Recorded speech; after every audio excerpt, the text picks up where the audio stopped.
Hello, my name is Patricia, and I share my life with my husband Dennis and our delightful 3-year-old son Eric. Today marks the 3rd anniversary of when Dennis and I first began dating. Today's a special day, isn't it? Dennis mentioned, breaking a long silence. His voice carried a different tone today, and I couldn't help but notice. Yes, it really is. Time just seems to fly, I responded, picking up on the change in his voice. What's on your mind, Dennis? You seem a bit distant, I inquired, concerned. Patricia, there's something significant I need to discuss with you, Dennis started, clearly hesitant. I've been thinking about this for a long time, and well, I want you to marry me, he said, his voice echoing the commitment he had proposed years ago. Life with Dennis initially felt like a dream. His kindness and thoughtfulness enveloped me, making me feel deeply cherished. However, as the years passed, the routine of daily life and various stresses began to alter the dynamics of our relationship. Hey, Patricia, why do we have leftovers for dinner again? I told you I wanted roast beef. Dennis interrupted my thoughts abruptly one evening. I'm sorry, Dennis, but with Eric needing so much attention, it's tough to prepare something elaborate, I explained, a twinge of guilt in my voice. I don't need excuses. It's just taking care of Eric, right? Don't make it into something it isn't, Dennis retorted, his irritation clear. He often complained about his demanding job at his parents' company. I need to put up with this because I'm going to be the next president of the company, he would say in a dismissive tone. Despite his ambitions, Dennis often struggled to meet his professional targets, and his frustration seemed to spill over into our home life. I might not come home tonight. I have golf with a senior colleague tomorrow. Just make sure you have a proper dinner ready tonight, he said, leaving me stunned by his coldness. Everything tastes so bland. Can't you do anything right these days? He criticized later that night, adding tension to our already strained relationship. The cheerful conversations and meaningful exchanges that characterized the early days of our marriage had become rare, replaced by Dennis's frequent absences and preference for spending time with friends or pursuing hobbies. During my maternity leave, I devoted myself entirely to our home and Eric, waking early and managing endless chores, yet I felt increasingly exhausted and emotionally distanced from Dennis. Sometimes I found a little solace in the happy memories of our early days together, those moments filled with laughter and Dennis's infectious smile. Yet it was clear that things had shifted. Mom? Eric called out with a bright smile, his innocent joy providing a brief respite from the growing gap between Dennis and me. His recent habit of calling me Mom more frequently was a small, comforting anchor in our shifting lives. As I navigated my daily responsibilities, I hoped for a spark that might reignite our relationship. Yet, deep down, I sensed that the warmth we once shared had cooled significantly. One quiet morning, as I tidied up before Dennis left for work, I pondered our future, wondering if we could ever recapture the love that once brought us together. I watched him coming down from the 2nd floor, dressed not in his usual business suit, but in casual attire I hadn't seen before. It must have been new. Aren't you supposed to be at work today? I asked, a bit puzzled by his appearance. I'm going to work. I don't need a suit today, Dennis replied dismissively, his tone edged with irritation. Seriously, stop nagging me. If I say it's fine, then it's fine. Don't question everything, he snapped, leaving me speechless. I was just asking a simple question. His sharp response was disheartening. Anyway, I'm leaving now, Dennis announced, his departure through the front door feeling more like an escape. A nagging thought lingered in my mind. Was he going to his office? I tried not to dwell on the possibilities as the distance between us seemed to grow with each passing day. Our conversations had become infrequent, each interaction laced with a chill that hadn't been there before. The smiles and warmth we once shared seemed like distant memories now, replaced by his criticisms and sarcastic comments, whether about my cooking or how I kept the house. His harsh words pierced my heart, leaving me to wonder if the strain in our relationship was somehow my fault. As days turned into weeks, the lack of clarity and the constant coldness from Dennis weighed heavily on me. Despite my efforts to manage our home and care for our son, Eric, it never seemed to be enough for Dennis.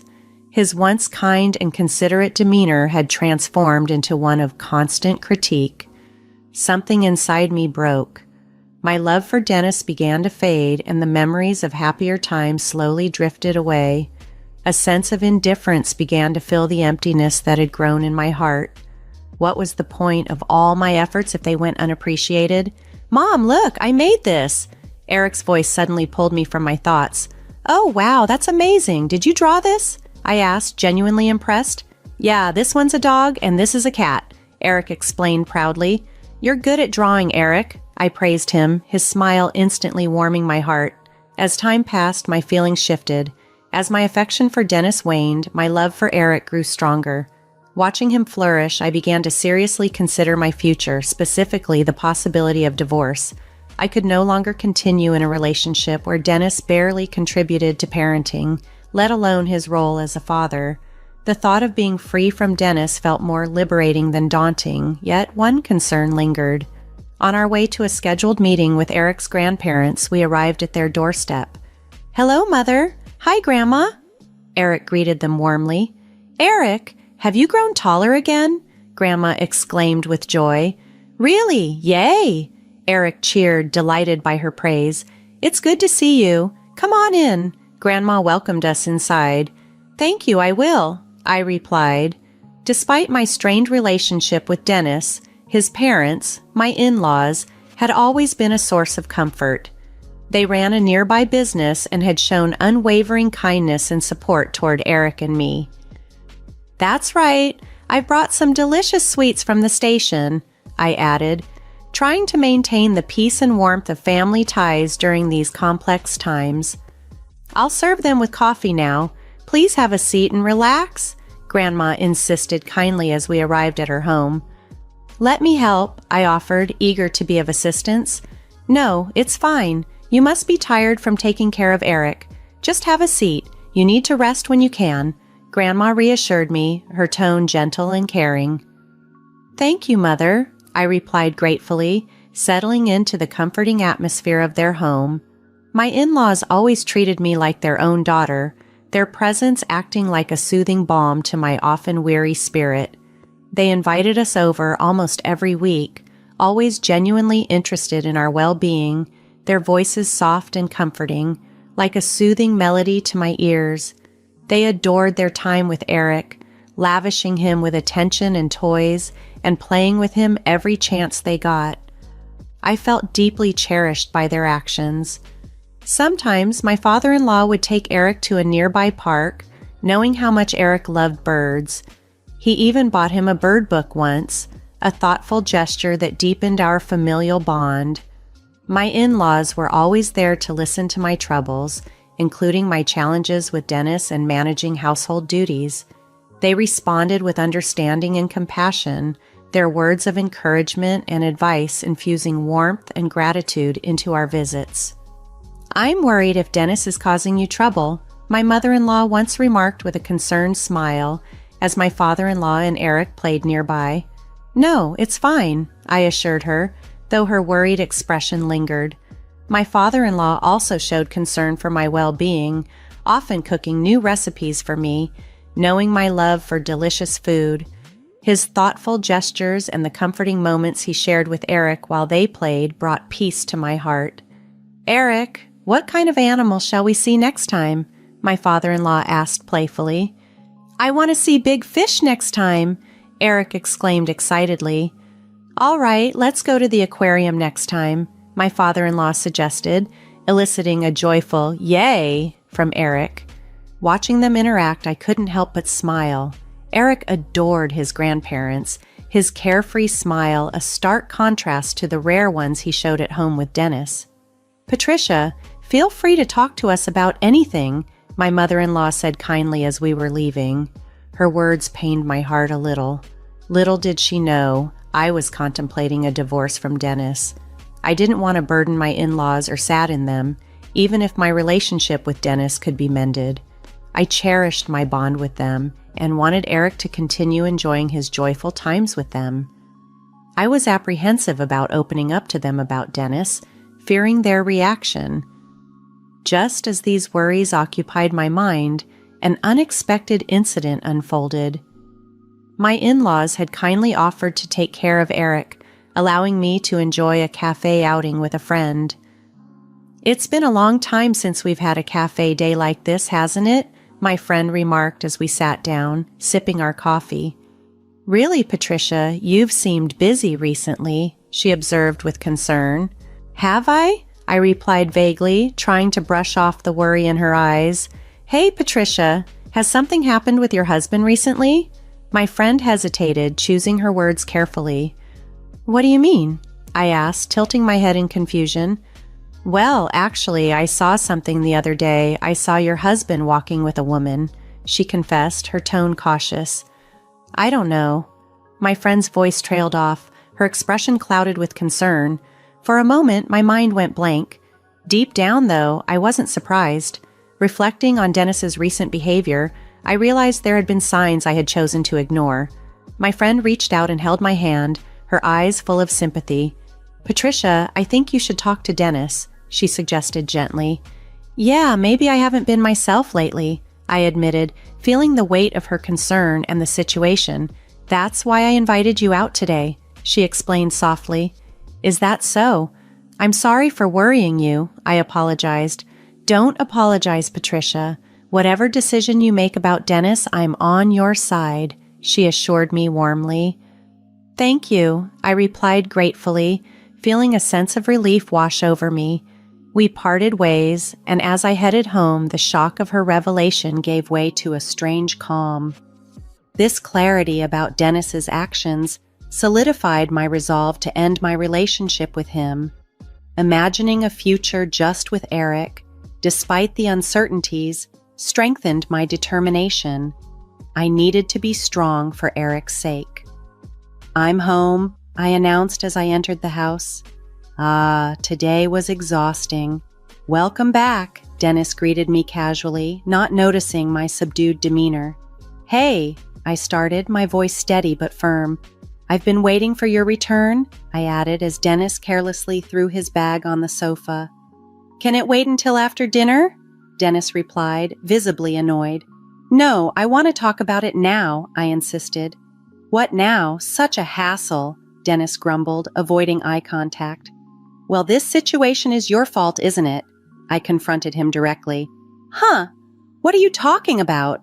Dennis looked puzzled, but a flicker of unease flashed across his face. "I heard from my friend. Is it true that you were seen walking with another woman?" I pressed, my voice calm yet assertive. Dennis's reaction was a clear confirmation. His face changed color instantly and his eyes darted around, searching for an escape. "That must be a mistake. Your friend saw wrong," Dennis stammered. "She heard your voice and even knows the store you two went into. Shall I confirm it with the staff?" I challenged, feeling a surge of boldness.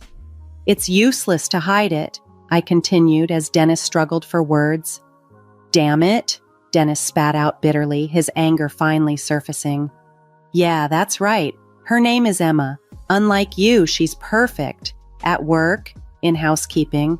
And yes, she's cute," Dennis finally admitted, his words cutting deep. This confession, though painful, was the final push I needed to pursue my happiness and well-being, free from the doubts and the strained pretense of our relationship. "She even said she likes me, even though I'm married." "Yeah, that just shows how attractive I am, right?" Dennis said, his tone mocking and sharp. He mimicked what he claimed the other woman, Emma, had said to him as if to justify the situation. Would a normal woman approach a married man like that? There must be more to it, I reasoned, trying to understand, but Dennis's attitude was dismissive. "Why should I feel bad for you and Eric? You should be ashamed for not supporting me more in my hard work," Dennis retorted defensively. "I heard from your father and mother that you hadn't even met your work quotas. Can you still say you're working hard?" I shot back, the disappointment in him weighing heavily on me. I'm doing things my way. I'm going to be the next president, so don't interfere, Dennis asserted arrogantly. I doubt you'll ever become president, I stated quietly, my resolve hardening. What did you say? Dennis's voice rose, his anger flaring. I'm done with you. Let's divorce, I declared firmly, unable to bear his excuses any longer. I'll divorce you and marry Emma. Do whatever you want, Dennis pointed at me, his words sharp and hurtful. Don't talk bad about Emma. You're just jealous of her, aren't you? Dennis accused, misinterpreting my stunned silence for shock. That's not the case, I replied quietly, my heart sinking. I'll show you. You'll regret this when you come begging to me later, Dennis shouted angrily, storming out of the house, likely heading to Emma's place. Impulsively, I tried to follow him but tripped over a slightly lifted carpet edge. I fell hard, hitting my back against the table with a sharp pain I had never felt before. Overwhelmed by the intense agony, I groaned, unable to move. Crawling towards my smartphone, I dialed for an ambulance as darkness threatened to engulf me. Mom, where am I? Eric's voice brought me back when I woke up. I lay in the hospital bed, my head spinning and my body aching all over. A nurse quickly came to my aid and called a doctor. Seeing my anxious state, they explained what had happened.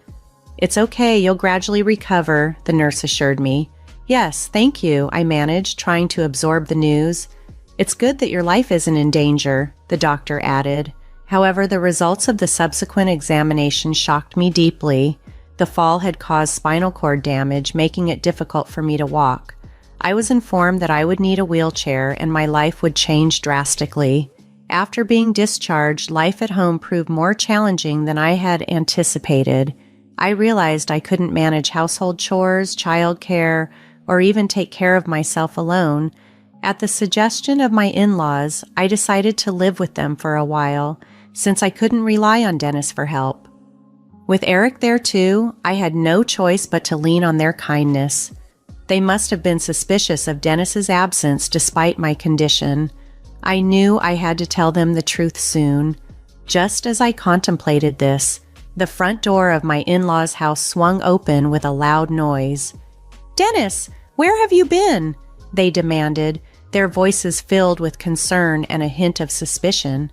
As Dennis stepped into the room, my mother-in-law's voice trembled with anger. How can you be so heartless when Patricia is in such a condition? She scolded, staring him down as he glanced at me in the wheelchair. So, she's really in a wheelchair, huh? Dennis scoffed, looking at me dismissively. A useless woman who can't do household chores or take care of a child is of no use to me. Hurry up and divorce me, and pay me compensation for all the trouble, he declared coldly. How can you say such a thing to Patricia? My father-in-law interjected, visibly shocked by Dennis's cruel words. It's okay, Mom, Dad, I murmured weakly, feeling the weight of Dennis's callousness wash over me. The room fell silent with tension. Patricia, let's get a divorce, Dennis declared emotionlessly. I nodded, tears welling up in my eyes, my voice barely a whisper. I'm sorry, Father and Mother, I said, grieving the end of what had once promised to be a loving marriage. Surprisingly, his cruel words didn't sting as much as I thought they would. They simply confirmed that my love for him had completely faded. Contrary to everyone's surprise, Dennis seemed oddly cheerful about the situation. Now that you understand, I can freely marry Emma, he remarked casually, as if discussing something as trivial as the weather. Dennis, were you seeing another woman? My father-in-law asked, his tone sharpened by betrayal. Yeah, so what? What's the big deal? Dennis shrugged, unabashed. Patricia is boring, not particularly cute, and can't handle housework or childcare properly. How can you say that? My mother-in-law exclaimed, shocked. Patricia has been trying so hard with the housework and raising Eric. Yeah, whatever, Dennis dismissed, his tone callous. Anyway, I've decided to be with Emma. Dad, it's time to hand over the company to me. You're getting old. Nonsense, I won't let someone like you take over the company, my father-in-law retorted firmly. Fine, just send me the divorce papers by mail, okay? Dennis concluded nonchalantly. After separating from Dennis, I started a new life. I now live comfortably in a house recommended by my in-laws with the help of a caretaker they suggested. My daily life feels easier than before, a calm tranquility settling over my new reality. However, amidst this calm, an unexpected development awaited. One day, while I was passing time peacefully, the doorbell rang. Glancing at the monitor, I saw Dennis standing outside, his face a mix of confusion and desperation. "Hey, Patricia, what the hell is going on?" Dennis blurted out as I opened the door. "What's up, Dennis?" I replied calmly, masking my surprise. "I got fired from the company. Dad just keeps saying it can't be helped," Dennis confessed, his desperation evident. "Oh dear," I murmured sympathetically. "Mom and Dad are saying you're no longer our son. We're cutting ties with you," Dennis continued, his voice tinged with disbelief. "That's tough," I responded quietly, trying to process his sudden vulnerability. "I didn't know about the stocks. I had no idea you owned 95% of my parents' company's stocks. Why didn't you tell me?" Dennis pleaded. "Because you never asked," I replied evenly, maintaining my composure in the face of his unfolding crisis. Even though I hadn't prompted the question, Dennis anxiously sought clarity about my intentions by asking, "In the end, what do you expect from me?" "You know exactly what I want, Dennis. I want you to revoke my termination," he implored with a sense of urgency, his voice filled with desperation. "You have significant ownership in the company. Surely you can reverse my firing?" "That's correct, Dennis. Please, Patricia," he continued, his voice growing more desperate. "I'm being shunned by other companies. No one else will hire me. You're my only hope." "If being secure in your job was important to you, you should have taken your role more seriously," I replied, unmoved by his pleas. "But if you promise to be more dedicated, I'll consider rescinding your termination." "Don't worry about the reports to the board or what she might say," he added hastily. "Emma left me the moment she realized I had no chance of becoming president. She was only after my status," Dennis confessed bitterly. "I see," I responded calmly, my emotions undisturbed. "Please, Patricia, you're all I have left. Let's get married again. It's in your best interest, too," Dennis proposed, his voice laced with a glimmer of hope. I was taken aback by his audacity. "Dennis, what are you talking about? You're in a wheelchair. You need my support, and Eric needs his father," he pressed, trying to influence my decision. My irritation flared at his boldness. "How dare you say such things?" I thought, just as Brian, my assistant, stepped in. "I'm sorry, but Patricia no longer wishes to speak with you," Brian interjected assertively before I had the chance to react. "Who are you?" Dennis asked, visibly taken aback. "I'm speaking to Patricia," Brian replied firmly. "As I mentioned, she does not want to continue this conversation." "But Patricia needs me," Dennis protested desperately. "I have nothing more to say to you, and I never want to see you again," I declared through Brian, ending the conversation decisively. Stunned by the turn of events, Dennis tried to plead again, but Brian promptly turned off the monitor, cutting him off. Observing Brian's rare show of anger, I felt an unexpected respect for him. Brian, who was slightly older and had been introduced as a helper by my in-laws, had become an indispensable part of our lives, growing close to Eric and me. As time passed, I learned that Dennis, now abandoned by Emma and his parents, was facing a solitary struggle. However, his fate no longer affected me. With the support of my in-laws and Brian, I was finding new strength and stability at home. Brian's help with household and childcare duties allowed me to regain confidence and start meeting new people, sharing smiles, and embracing the joys of daily life. Reflecting on the arduous journey I had with Dennis, I realized I had moved past those challenges and was discovering a new version of myself. Our paths had diverged. While Dennis was possibly filled with regret on his lonely road, I was moving towards a future brimming with peace and happiness, surrounded by loved ones.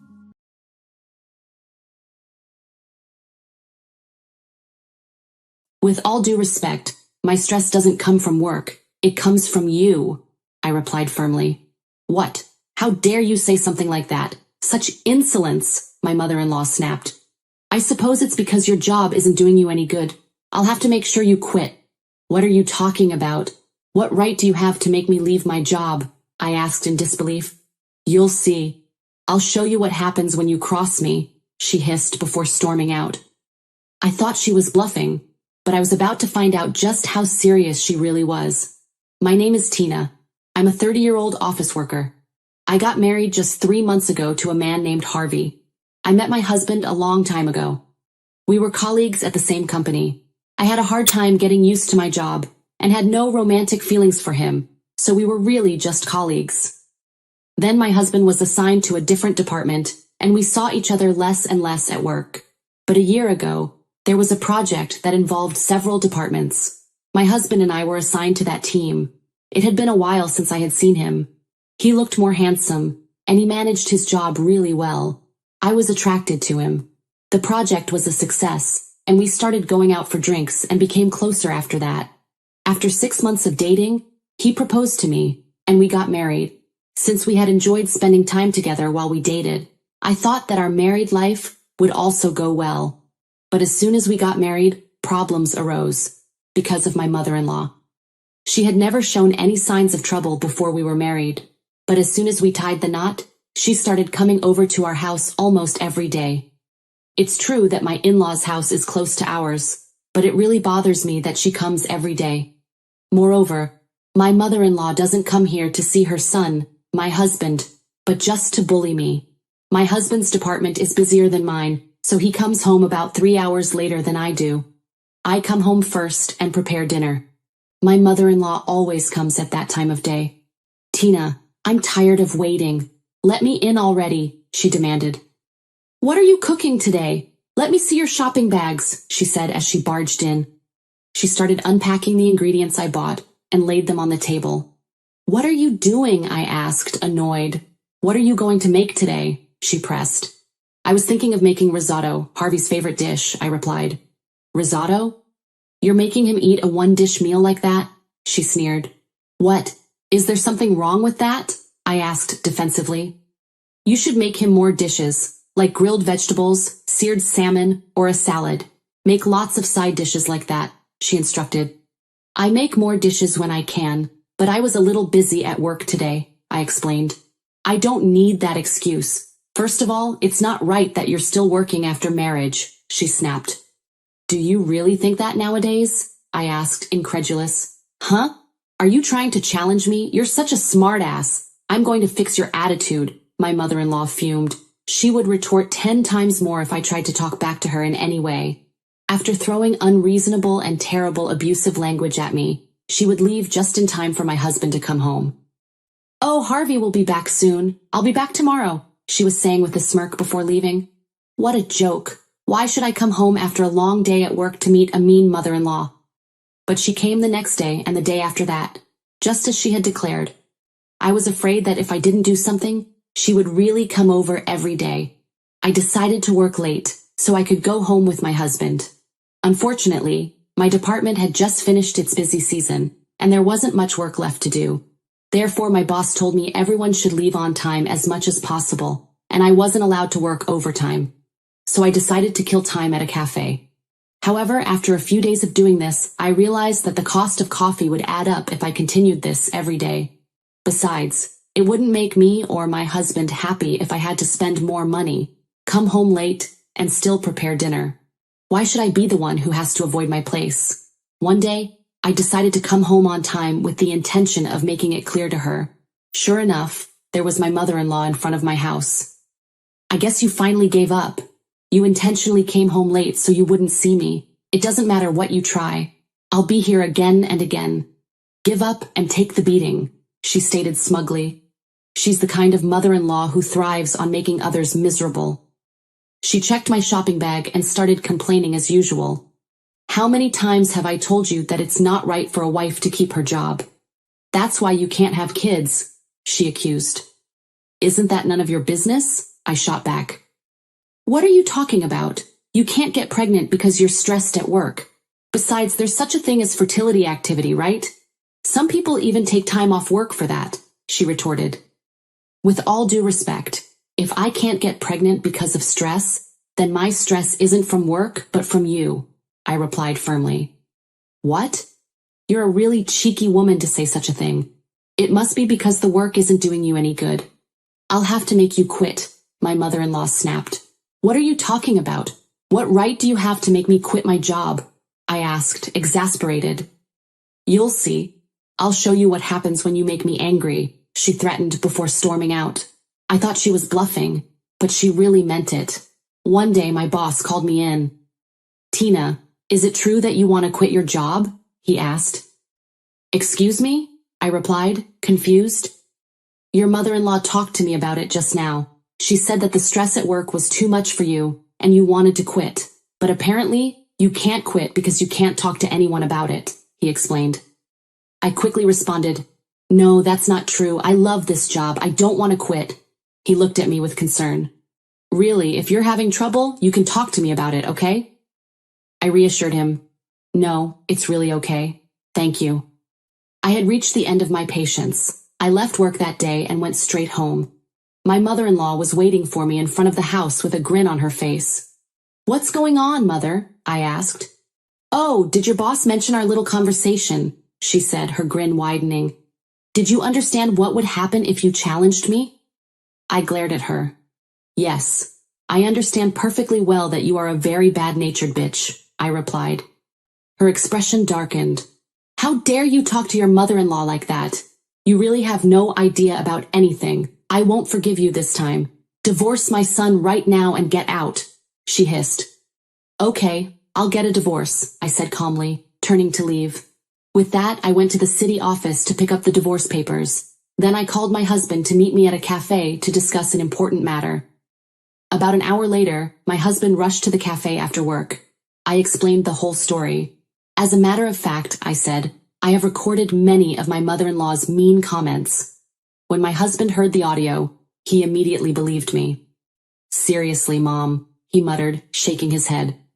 My husband and I went to the city office immediately after that and filed for divorce. Then we went to my parents-in-law's house. What's wrong with you and Tina? My mother-in-law asked her son with barely concealed interest. Let me come in, my husband replied, and we walked into the living room together. What's the matter, Harvey? My father-in-law asked. I have something important to tell you, my husband began. What about? His father asked, leaning forward. We just filed for divorce, my husband said plainly. What? Oh my God, my father-in-law exclaimed in shock. He looked at my husband in surprise, but my mother-in-law glanced at me and grinned. What the hell happened? I can't believe you're suddenly divorced, my father-in-law continued. My mother-in-law shrugged. Well, calm down, Dax. There must have been some kind of rift that only couples can understand. Harvey and his wife are not children, so let's respect their decision, she said, her expression smug. But my husband's words wiped the smug grin off her face. I said we filed for divorce, but we got remarried again right away.